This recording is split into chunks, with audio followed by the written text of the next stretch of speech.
laga maydhayo dhiiggii dabaajiirta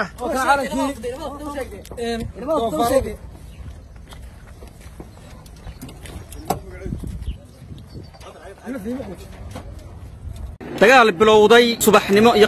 ayaa wuxuu ka biloomay bariga magaalada Laascaanood markii dambana dagaal kale ayaa wuxuu ka qarxay galbeedka magaalada Laascaanood ciidamada aad u jeedaan oo ciidamadii xaq u dirirka deegaanka SSC waxay soo qabteen gaariga suuga saad u jeedaan waa gaari suuga laba dhuumooda waxa laga soo qabtay cadowga in gaarina waa laga gubay waa kuwan saraakiisha ku soo dhigay gaariga gacantan taliya ku soo dhawow bismillahir rahmaanir rahiim shantii markay ahayd ayaa dagaalku bilowday waxaanu ka kicinay guriga gobolka ilaa iyo maraagii waanu wadnay gaadiid fara badan oo gaariga suuga ugu horeeya waa ka qabsanay gaari beebeeya waa haysanaa waxa weeye khasaaraha meydkoodii iyo waxa weeye dhaawacoodii maxaabiistooda tiro ma laha waxa weeye haddana ciidankii wuxuu ku sugan yahay talkii gooja cadde ayaa xabadii ka socotaa guushii ciidamada SC baa haysta يقول قبني والله عقود دقال فتح حقوق الصعدة قوة عاد ما لقاري قوة عاد ثلثي قوة عاد حبط خدع سعادة عندما لي كتيرة هذا هاي نقبض هاي كذا كتيرة من واجلنا وقرت قاري أنا تسوق بتنسوق جا قاري وقاري السود هاي كاس على يد في حبط سبب من كاس سبب مستي كذا حوالي واسقط على حبيس حوالي حبيس والسودي من قريه ويدادين فوق الله تم حبيس بعوض صار أنا أتبع ما ستريات ما صار كسروا تلي كسروا كون وعيد مضى ديجانك حقوقير كSSC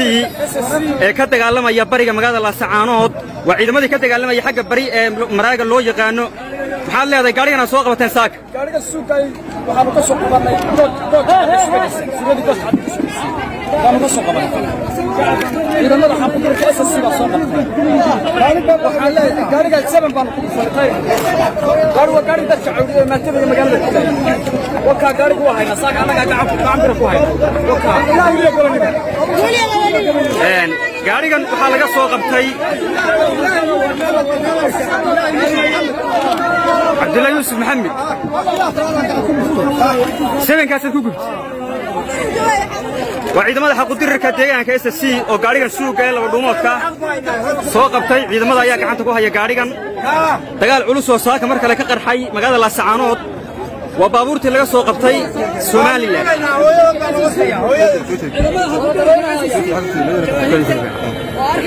حلديس والصومالي فويس تيف حلدي هو هايستان صومالي هو هايستان لو قبلنا ان شاء الله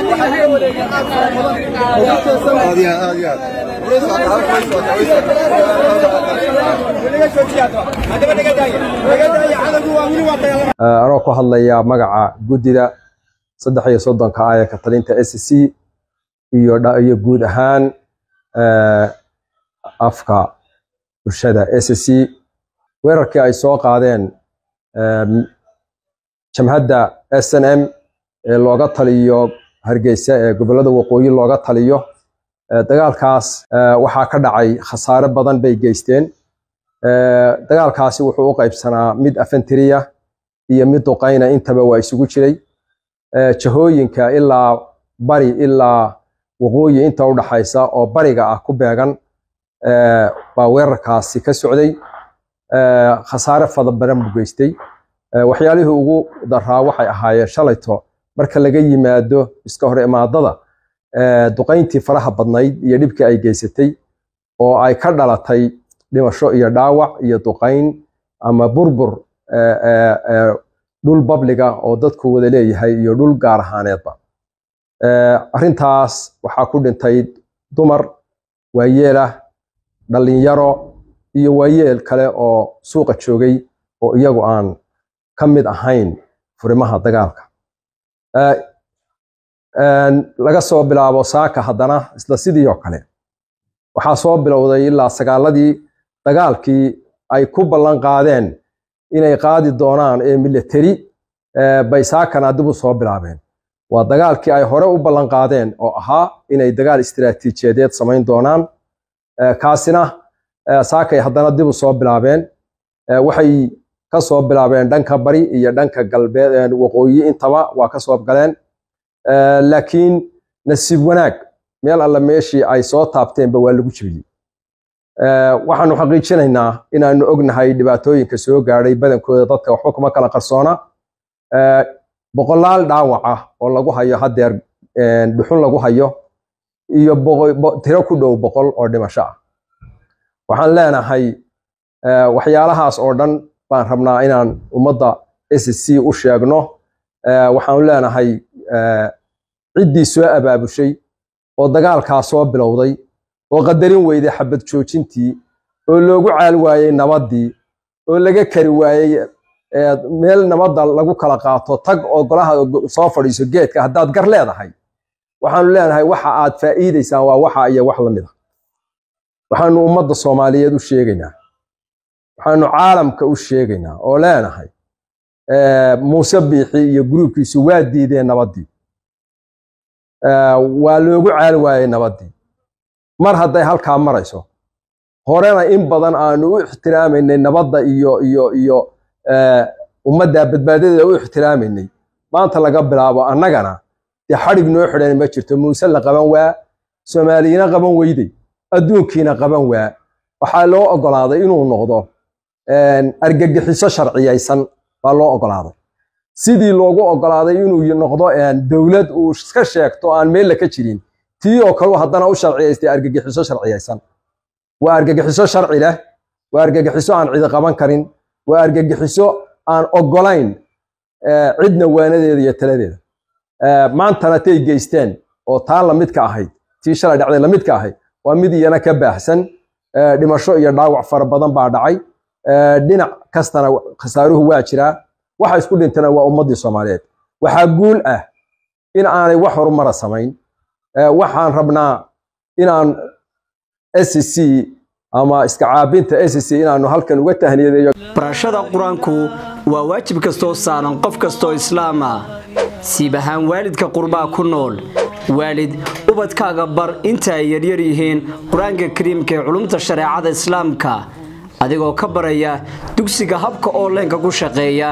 ee madrasatul quraan online oo aad dugsi ku furan 24 saacadood iyo 7 maalmood oo usbuuca waxaana dugsigani ku jooga macallimiin isugu jira rag iyo dumar kuwaas oo ubadka ku barbaarinaya xifdiga quraanka kariimka iyo barbaarinta sane ubadka culumta kala duwan ee dugsigani aad ku baranaysa waxa kamid ah barashada xifdiga quraanka kariimka barashada higaada afka carabiga barashada ducooyinka iyo waliba barashada afka Soomaaliga iyo barashada culumta shariicada islaamka sida fiqiga axaadiista tafsiirka iyo culum aad u fara badan dugsigana ay wax ka bartaan arday kala joogta qaaradaha dunida waxa uu sanad dugsiyeedkan uu qaadanayaa arday kooban oo la barayo diinteena islaamka hadaba waalid ka mid noqo ubadkaaga keen dugsiga madrasatul quraan online wixii faahfaahinta dheerna waxaynu kala xiriireysaan taleefanada shaashada idinka muuqda aanada guulaha aad gaadheen ilaa shalay ilaa maanta way idinku bogaadinaya aad iyo aad baad u mahadsantihiin waxaad difaacdeen dadkiinni waxaad difaacdeen dhiigiina waxaad difaacdeen cirdigiina iyo sharaftiina waxaad ku dhimanaysaan waa geeri xaqaad ku dhimanaysaan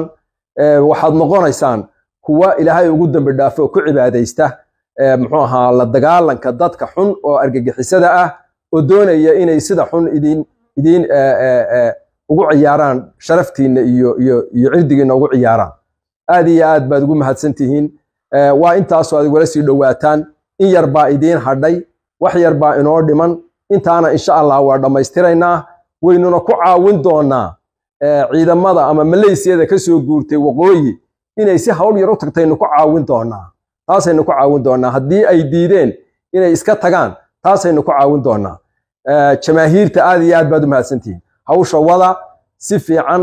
oo aad qiimalaad ugu jirtaan haddana ugu diyaar garooba inta ka hadhay inaynu iska isdaba raacino baynu u diyaar garoobaynaa aad iyo aad baad u mahadsantihiin wixii dambe warana saacadaha dambe iyo wixii soo kordhay inoo ahaan doonta haddii ilaahay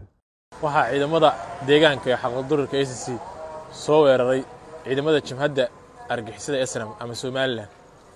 ciidamadaas waxa weeye muxuu ahaa saddex jihay magaalada ka soo weerareen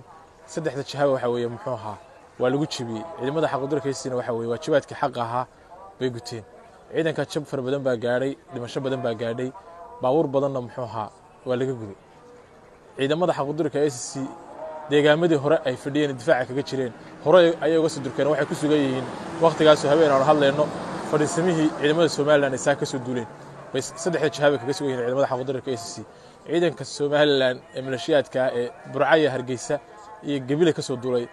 ee dulmiga wadan waxa weeye dhaawac far badan iyo dhimasho badan iyo waxa gaadhay muxuu ahaa iyo farxad badan ciidamada SSC-na way guuleysteen waxaanu arkaynaa media kala socoteen niiraafayeenka ciidamada militariga Somaliland baan ahay oo muxuu ahaa la saacanood baan weerarina weerar baan qaadayna weerarkii ay sidii caadada ahayd hore u soo sheegeen ayay wadeen wayna ku jabmeen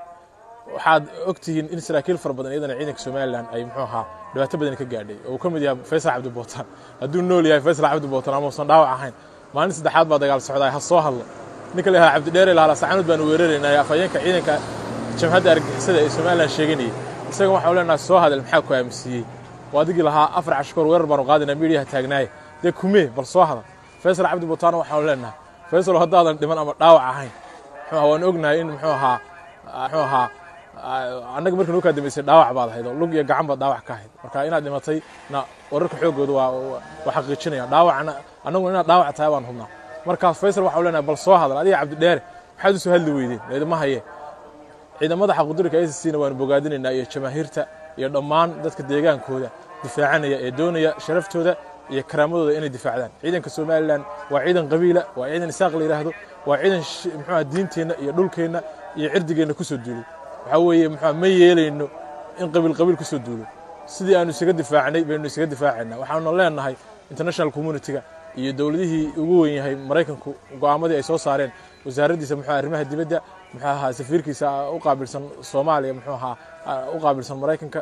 intaba waanu bogaadinaynaa sidii cadaaladda ahayd ay xaq u sheegeen ay yiraahdeen muxuu ahaa muuso jimhadaada meesha kala bax laba reer baa tihiin reerkaasna maamul bay samaysanayaan aduguna waxaaga aamiso isaaqana waxa weeye gudihiisa